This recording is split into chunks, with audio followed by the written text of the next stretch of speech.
Don't lose the strength whilst you're chasing after the skill.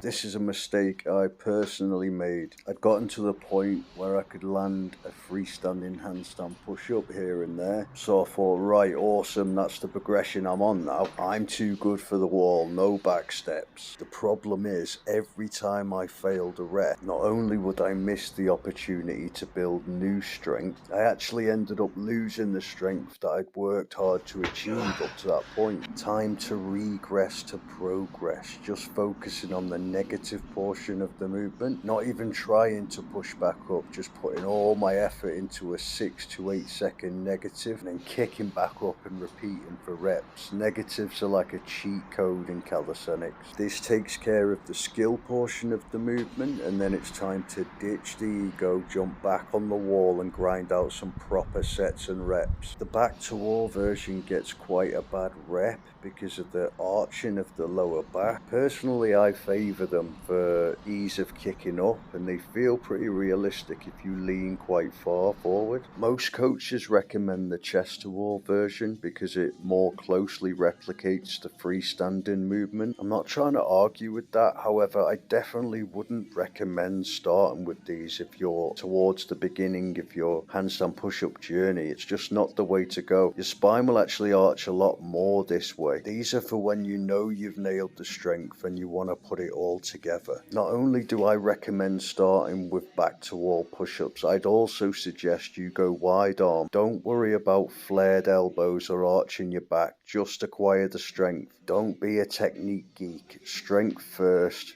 form later. Form is a progression, you can work on that. Get 10 to 15 wide arm for sets and then start thinking about cleaning them up. Always start the session with your hardest progression, but be ready to drop set to a more reasonable regression. So if I'm aiming for 3 sets of 6 reps, but I only manage 4, then I must make the exercise easier to bang out the other 2. The incentive being getting 5 reps in the future and only having to do 1 regression and eventually 6 of the desired progression, at which point I'd start freestanding on the P-bars and then drop set to my hands. There's plenty of ways to stimulate progressive overload. This is just a drill that I've come up with that I'm quite fond of. The same can be applied if you fail against the wall. Just drop set to half reps or negatives.